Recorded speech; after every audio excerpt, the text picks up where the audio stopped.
appreciate your time. And just to kind of kick things off, would you mind just telling us a little bit about yourself? All right, sure. Thank you. So my name is Jeri Baker. I'm currently the Senior Director of Transportation Services at Virginia Tech.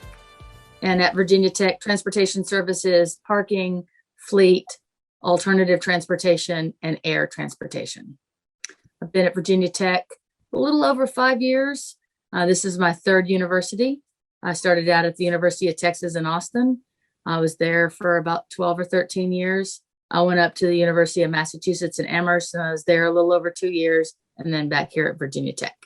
Wow. Well, take us back a little bit and tell us how you decided on a career in the parking industry. Well, yeah, I'd love to have some witty story about how, as a young kid, I was fully aware of the value of parking, and I charged all the neighborhood friends, 10 cents to park their bike at my bike rack. But no, I kind of just stumbled into parking like a lot of people do. I had retired from a previous industry and I had moved back to Austin to finish my degree. And I was at the University of Texas and I needed a place to work. And they had an opening for a part-time cashier in one of their parking garages. So I started 24 hours a week, validating people's tickets out at one of the garages to get out. And that's kind of how I stumbled into the world of parking. Very cool. Very cool. Before we get into a little bit on the Virginia Tech side, I'm just kind of interested to know about, what would you say for anyone upcoming that is thinking about getting into the parking industry? What is one thing that would be most beneficial for them if they're, kind of on the fence about jumping into the parking industry? I think the most important thing is to be confident in what you're doing and have a little bit of a thick skin. No one likes to pay for parking, and no one likes to be told they've done something wrong. So they certainly don't like getting a parking citation. So if you're going to be in the parking world, you need to be very confident about why you're here and what you're doing. You have a value to add to your organization. There's a value to controlling this asset, and you just need to be confident in that and have the kind of thick skin where you can have someone yell at you and you realize they're not really yelling at you, the person, they're just yelling at you, the position. And that's just part of your job. Makes a lot of sense. I can imagine that sometimes that role gets difficult, but you need to keep a cool head. Communication is key. We found out from previous episodes so far, which has been really enlightening. Working in marketing, I love communication. I was also curious. It seems like a pretty much male-dominated industry. So have you faced any challenges being a female in this industry? What's that kind of like? I haven't. And again, that may be just part of my attitude. I know my value and know that I've got a role to play, but I've had really good people that I've worked for and really good mentors that have helped me into the industry. Big, huge hats off to the folks at the University of Texas. Bobby Stone and Dr. Harkins really enabled me to grow and develop. And so, and really here at Virginia Tech, absolutely no issues as far as male, female kind of thing. I'm not saying it doesn't exist. And I'm sure there are people who are having struggles with that. I've been fortunate enough to be in positions where that's not been an issue for me. Wow, that's incredible. That's that's awesome. Good for everyone that you've gotten to work with. Super cool. I guess. Well, and let me, if you don't mind, if I could just add something, I think that I also have responsibility to make sure that that continues and that I empower both the males and the females that work with me to let them know that it's also their responsibility to bring up the next generation of leaders. So I think that that's incumbent upon all of us, whether we've been in good situations or whether we're in a challenging situation, is to really kind of understand that you're also in a role that can help out the next person. So you need to make sure you utilize that responsibility. Heck yeah. I love that. I guess, again, with my marketing background, what I was really drawn to is the parking website you guys have put together, from like the newsletter, everything. So what's kind of been, who's in charge of that? Is that like part of your daily role as well? And I would love to take responsibility for it, but I can't. We have a communications team, and it's headed by just a dynamic person. Her name is Alexa Briel, and she has brought in a team of folks that kind of understand how to communicate out topics that we have to communicate out. And so we have Megan and Alex who really work on our newsletter, and the way it's kept fresh and how it goes out every month like it's supposed to is Alex just starts at the beginning. She sends us a draft of ideas. We kind of brainstorm. We each are assigned different stories to write. She throws it all together, brings it back in front of us to make sure that we like the way it looks. And then she gets it out. And then that starts the process all over again. As we're talking about stories for this month, if we come up with ideas, or like for next month, we have permits going on sales and things like that. And so she just continues. And I think you need someone on your staff.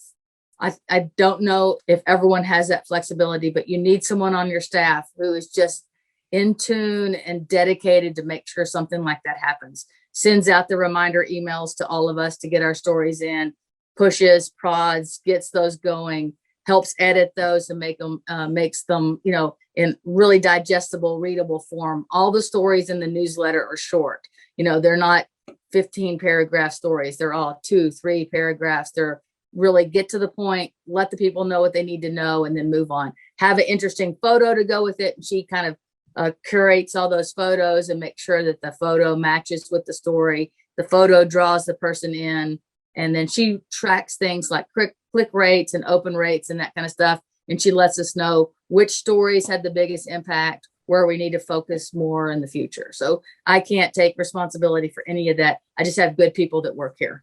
That's awesome. Do y'all get a lot of feedback on that? It's not something that I have seen so much in researching these campuses, but I could imagine as a student, I'd love that. Has it really impacted your program, you think? Yeah, I think so the newsletter has been a real thing since March. And so we haven't had a lot of opportunities to get student feedback, but we've got a lot of faculty and staff feedback so far.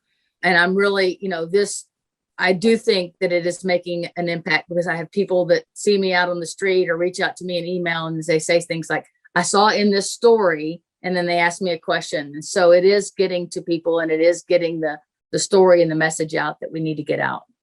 Yeah, that makes a lot of sense, because I think, a lot of people kind of have, I guess, negative stories about parking. So I think opening it up to, seeing everything else that's being, done by this, organization within the university is really enlightening and helps people understand the bigger picture versus just oh, darn, I got another ticket. So that's super cool. I hope. Throw in something else. We have a TikTok account. And so I've jokingly said something like, yeah, if we started a TikTok account, I would do some crazy dance. Well, don't ever make a commitment like that to young people who work for you, because we have a TikTok account. And if you search really hard, you can find a really crazy dance that I did, but I'm not going to tell anybody where it is. Very, very nice. Let's talk about social media a little bit, and kind of just the influence on the students and the students on your department. I mean, do you use that as a core form of communication to the students? What would you say is the best platform that you found? So right now we're finding the best read rate and click rates with our Insta stories on Instagram. That's, I think if you talk to anybody my age or older, we're you need to email people and you need to, that kind of thing. Well, that just doesn't work with the population of students that we have here. And you got to find what they're reading, what they're looking at, what they follow, so that you can get your point across to them in the way that they're going to consume it. And so, 5 years ago, you wouldn't have talked about an Instagram account. You wouldn't have talked about a TikTok account. You wouldn't, you'd be like Facebook, maybe. Email, probably, send out a paper newsletter. I mean, and we just have to evolve. We have to, and that's why I think it's important that you have people on your staff that are in tune with that. I would have never thought that we needed an Instagram account, but we do, because it's very effective in getting our message out. Yeah, that's awesome. Meeting them where they are is super important. And I love social media like that, because it's unlike an email, the Instagram stories, if you're watching some, they just keep on scrolling through. So, maybe as a student, you're not particularly looking for the parking Instagram account, but if you already follow it, then you get the information. And I'm sure you guys are coming up with creative ways to make it stick, which is super cool. What would you say is it like just is it just employees that work for you that are managing this, or does your communications team, are they involved with other parts of the campus?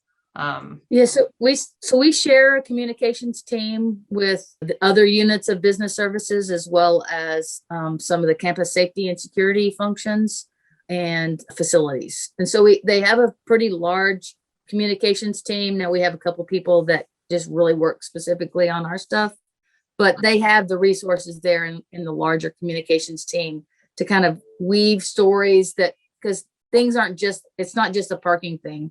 It could be a facilities thing that also affects parking, that also affects the police department. And so they have the ability to weave those stories in and make sure that we're getting information out that really makes sense into people and all the layers that it affects, not just where they park, but also maybe the roads that they're going to come into campus on and how that might affect some other thing going on campus. So I think having that integrated communications team to work on all those layers is really important. Yeah, that's good insight. That's also a good segue into your new facility that's being built, the Blacksburg Transit. The multi-modal transit facility. So we refer to it as the MMTF, which is much easier than saying all those other words. It's a great facility. They've been working on it. It's been in the works maybe a little over 20 years here on the Blacksburg campus. Blacksburg Transit is our local transit provider, and they are a division of the town of Blacksburg, and they do all of our local transit for us. They secured a grant to build this multimodal transit facility, and what it's going to be able to do, it's going to centralize a hub on campus for all of the local transit to come to, as well as other regional providers that come into the area from other towns like Roanoke, Radford, and then some larger regional transportation. We have a Virginia Breeze bus that goes from this area of the state all the way to the Washington, D.C. area. And so it's going to be a transit hub for all of those transit providers to meet up on campus. And as well as it's going to contain, we currently have a bike hub, which is a bicycle self-repair facility, and it'll have that there. There'll be some commuter facilities like showers, lockers, things like that for people to be able to maybe ride their bike to campus, park there, block up their bike, take a quick shower, then get on BT and get where they need to be on campus. It's moving the time check places off of the main core of campus and moving the buses over to the MMTF will then free up some of that congestion that happens in the center of campus. Yeah, being a student or a staff member on the Virginia Tech campus, can you talk a little bit of how this new transportation would be a benefit? Will it speed things up for students to be able to get to where they need to go on campus? Can you just talk through a little bit the benefits of having it? Yeah, I think so. Several of the things, it will make the routes more efficient. It'll make that transfer point more efficient for folks. It also takes the main thrust of the buses away from the part of campus where the majority of students walk, so it'll be safer. It takes the buses away from the front of the administration building where they were sitting for their time checks. It takes those and puts those at the MMTF, which will, make the congestion in that part of campus far less. And it also, we're going to be revamping some of our campus circulator routes to make them more efficient now with the starting and ending point at the MMTF.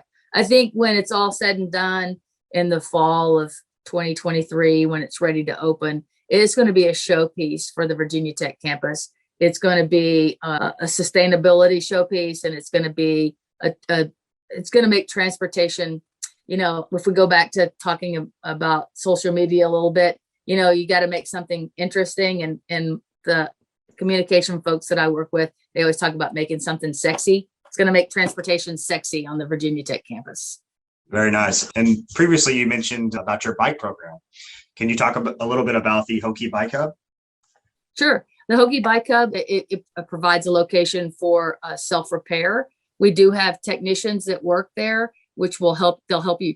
They'll teach you on how to repair your bike. They don't do the work for you, but they'll show you how to fix a flat tire. They'll show you how to tighten up your chain, how to true up your wheels, how to make adjustments on your bike. We don't sell any parts there, and we don't compete with any of the local bike shops, but we just provide a location. So we've got bike stands, all the tools needed, and a little bit of expertise there so that you can work on your bike and keep it in good working order, and hopefully keep people on their bikes on campus. We also have bike share on campus. We work the bike share through with Gotcha by Bolt. And we've got Bikes on Campus, which is a regional bike share with the town of Blacksburg, the town of Christiansburg, and we're all located in Montgomery County. So the 4 entities, Virginia Tech, Montgomery County, Blacksburg, and Christiansburg, have this regional bike share program. And so we know that, similar to a lot of universities, we've got less parking spaces on campus than the number of people who come to campus. And we know that parking is expensive to build. So if we can keep people moving around this campus in something other than a single occupancy vehicle, then the longer we can delay the need to build additional parking, it's better for everyone.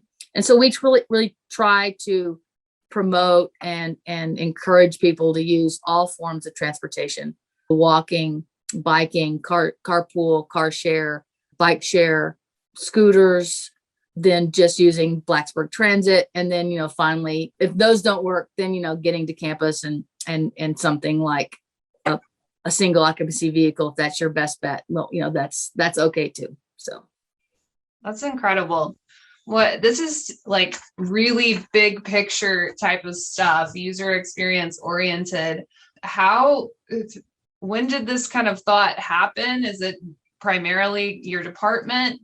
Who's kind of like leading? Is it everyone together? I just think it's really refreshing to hear how you guys are really thinking about the experience on campus, having less traffic, that type of thing. So I think it's a kind of a top-down approach, because we signed a climate action commitment, and then we just redid the climate action commitment this year. And it's calling for some pretty drastic reductions in greenhouse gases and pretty drastic reductions in, the use of fossil fuels, and that the university's made that commitment. So from that point, it's a top down, but it's also just a fiscally responsible thing to do, right? We have 16,000 parking places. We've got 33,000 students, another 10,000 faculty, staff, visitors, vendors, 60,000 people or so that had the potential of coming to campus on any one day, 16,000 parking places. You have to do something to make sure that people who need to drive a vehicle on campus, they have a place to park. And so we've done that. And then also at the same time, encouraging people to utilize the best form of transportation for them. Again, realizing that the best form may be driving in a car, but making sure that they're fully educated about what the other options are, so that maybe the best option for them on a Wednesday might be carpooling, and the best option for them on Thursday might be riding their bike, but helping people figure out what their best option is on that day to get to and from campus. Yeah. And I love the flexibility you guys offer. I saw, like semester passes, annual, daily. It seems like you probably have your plate full. How do you kind of manage all of these things, all of these options? Well, you keep drawing things back to me, but I have a great team of people that work on these things. And so for our alternative transportation, our transportation network manager is Nick Quint, and he does a phenomenal job. And his job is moving people around this campus in something other than a single occupancy vehicle. So he works on all those alternative transportation programs. And then on the parking side, our manager is Pam Tate, and she does a phenomenal job in getting people to and from this campus in their car and helping them park and realizing so it is not a one-person job. It is a team of people who are all committed to meeting our mission. And so I think that's how we get it done, is we realize that we all have to work on this together. It's certainly not a one woman show, for sure. And having that team aspect, as you talk about, and just kind of everyone, collaborating on different items, different goals, the future of the university. What would you say is one of your biggest challenges or roadblocks right now that you guys are working through? Well, so we've put some changes in place both in 2019 and 2020 that were fairly drastic as far as Virginia Tech goes. So what we did is we changed enforcement hours that used to end at 5 p.m. and we changed enforcement all the way till 10 p.m. We also started charging everyone who came onto campus prior to August of 2020. Visitors who came onto campus didn't have to pay. And I feel like our responsibility is to safeguard the folks that buy permits and to safeguard their ability to be able to park on campus. And if someone is utilizing a space that a faculty, staff, or student has to pay for, then I think if you're utilizing that same space, you need to pay, you need to pay as well. And so changing that culture at Virginia Tech took several years. And it took a bit of time to get that to be an accepted. I don't even know if I can use the word accepted, because I don't know if it's totally accepted yet. It is now understood, and I'm continuing to educate people on why we need to do that. But to be able to hold down costs for everyone, I had to be able to charge everyone who used that space. And so that was a big culture shift at Virginia Tech. And so I think that's one of the biggest challenges, is just continuing to work through that. There's been, there are people who haven't been on campus since March of 2020, and this fall will be their first time back on campus. So we'll work through those same challenges that we had this last school year with those people that came back, learning the new enforcement hours and learning the fact that everyone who parks on campus has to pay. And so it'll be a new group of those folks learning, because again, some people haven't been back on campus since we left on March 9th on 2020. And we do anticipate a nearly full normal, air quotes, normal fall this year, with the majority of classes being held in person and with a lot of employees coming back onto campus. One thing I think COVID taught us was that it doesn't have to be 100% back on campus to make things work. And I think that when we look back several years down the road and we look back at the lessons we learned from COVID, that's going to be one of them. Because prior to March of 2020, I think if you had asked most businesses and most universities if you could operate things, in a virtual world, most people would have said no. It's not, employees won't be productive. I can't control what they're doing. They'll just be sitting at home watching TV all day. Whatever we would all say on why we couldn't do things virtually, that just changed in an instant, right? March 2020 came, and then all of a sudden we had no choice, but that's how we were going to do it. And so now we know we can have productive employees, and we can hold people accountable, and they'll have a set amount of work that they'll actually do, and all those things will work well. But we didn't know that until we actually had to do it. And so I think that as an industry, as a university, we've learned that some things can be still done virtually. And so do I anticipate 100% of faculty staff back this fall? Probably not. But I think it'll be 75 or 80% back. I think the majority of students will be back. The majority of classes will be back here in person. And I think, we'll reset whatever our new normal is this fall and this coming spring, and then just continue to grow from there. So, but those are the things that I think that we've learned. Very nice. And, working in the industry for the past 7 years, you always hear, it's going to be the same for 4 years, right? The best time to make changes is every 4 years when you have a new group coming up. I think, COVID and just the pandemic, when is a better time than now to make some of these changes that you're making, and for the good of the university, for the good of the students. But you're now having high school students coming in for their freshman year that they've kind of lived in this pandemic for the past year and a half. Their senior year was unlike any other senior year that any of us have experienced. And what would you say to an incoming freshman that's going to be on campus in Virginia Tech for in-person classes? What can they notice that will be different? What changes have you guys made in the parking industry that they could maybe adapt to and know ahead of time before they get there?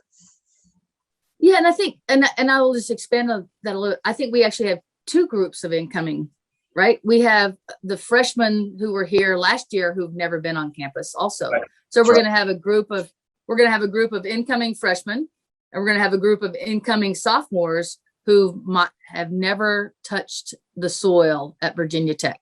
Right. So I think one of the things that it's important is Virginia Tech is a school was steeped in really proud traditions, and we'll continue to try to hold those traditions and make sure that we can serve the students that way, and also understand that some things have to change. And I think we'll all learn together what those are.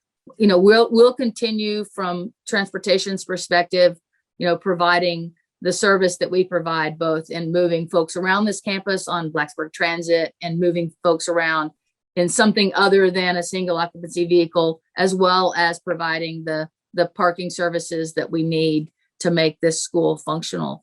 But I think there's I don't know what I don't know yet. And I think we'll continue to have to be nimble and flexible throughout the fall and the spring to make it all work. And I think that that's important, is to not think, oh, I have to do it this way because that's the way we've always done it and we can't deviate. I think what COVID taught us is, yeah, we can. Let's look at what is in front of us and let's make the best of it and let's move forward. Very well said. Yeah. I'm going to switch gears for a second. I'm kind of curious what technologies you utilize the most in your role or just in your department, or if there's anything that you're kind of looking at. Yeah. So earlier you mentioned that we have lots of different permit options, and we certainly do. We can sell a permit annually, and we can sell a permit for a semester.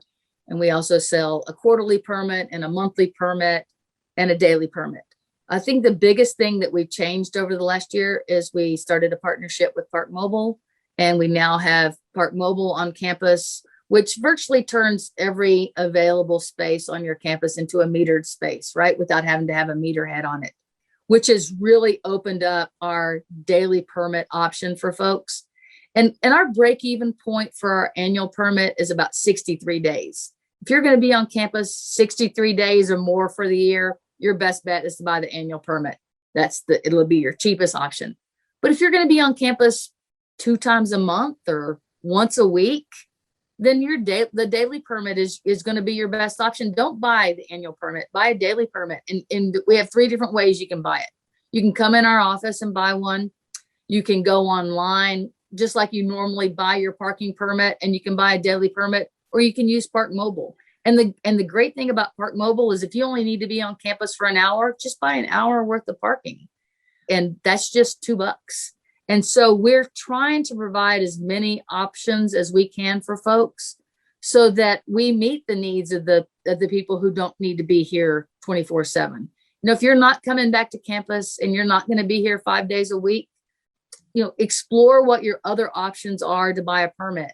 We want you to buy the permit that works best for you, that meets your needs, and that helps you participate in parking here. But I'm not looking for everyone to buy an annual permit if they're not going to be here on campus very much. And so having that flexibility, I think, is really important. So technology-wise, our biggest change for this year has been our partnership with Park Mobile going and having that additional option for people to be able to buy parking in the period of time that they need it. What's the process of adopting something like that? Is it a big workload, like right at the beginning, even you doing fractions to figure out how much an hour of parking works?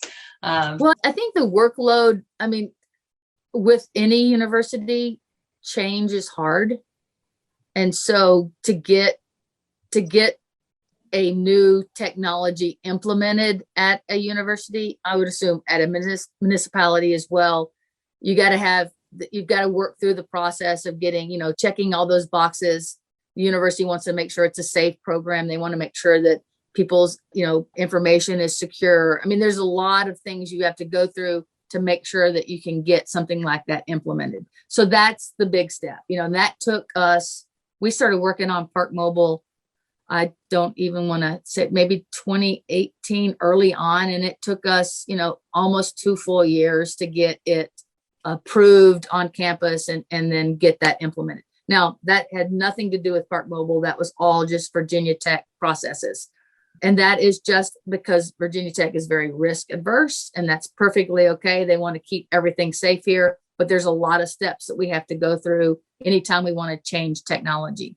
So once that got approved, then the process of working with Park Mobile was just like, let's determine what our daily rate was. And we already had that. Let's determine how quickly we want someone to reach the maximum daily rate. We kind of already had that because we have a garage on campus that sells permits. That sells parking in the same way, $2 per hour up to the maximum daily rate, which is currently $6. So we just mirrored that same rate structure with Park Mobile. And then the last really thing you have to do to get it set up is you have to develop what your zones will going to be. If your zone has any particular rule, like we have a zone on campus that's for food pickup. And so there's a maximum time of 15 minutes. So developing that zone. We have a zone on campus, another one that's kind of a food place where you could go in and maybe sit down and eat. So that's got a 45-minute maximum, developing those and then just setting those up. And then the folks at Park Mobile did some magic stuff on the back end, and then poof, it was working. So that's awesome. Yeah, let's talk a little bit about learning about these programs, such as the Park Mobile, putting in a bike hub, putting in a new transportation system. Where's a couple places that you kind of go to stay in the know in the industry? Is it mostly conferences? Is it listservs? Is it just the communication of fellow universities? Just kind of talk about where your go-to places are to stay in the know.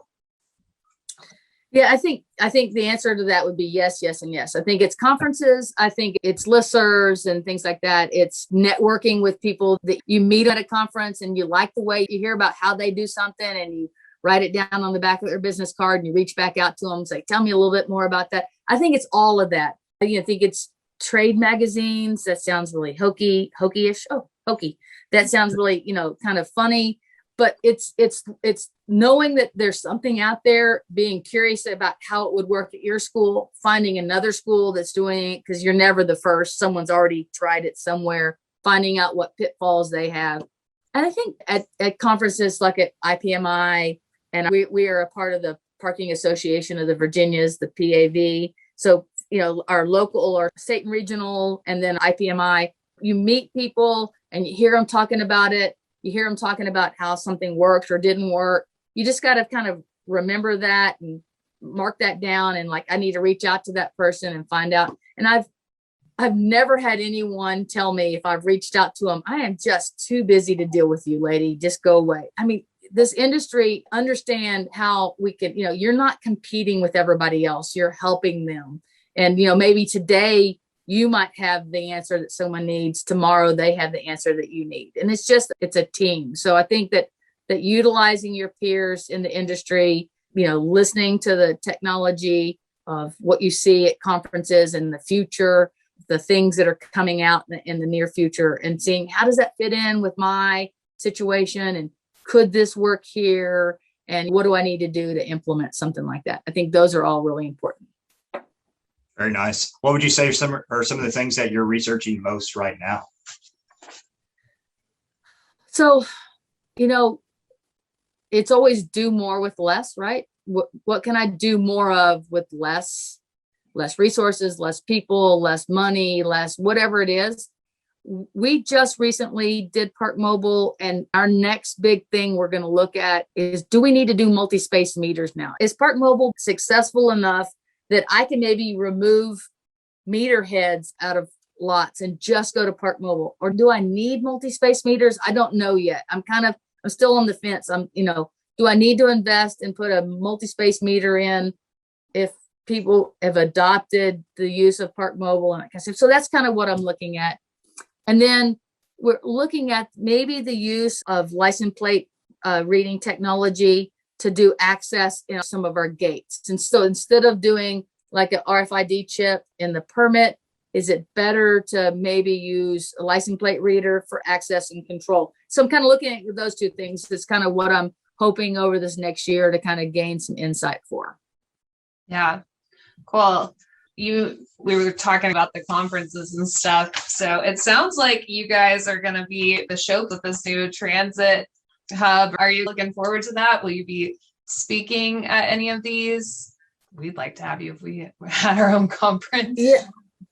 Yeah, I think that it's too early, right? I mean, they just broke ground like 2 months ago, but as it starts to get a little bit more defined and out of the ground, and certainly in that A3 timeframe when it's ready to open, I would love to be able to showcase that project and sort of the journey to get it.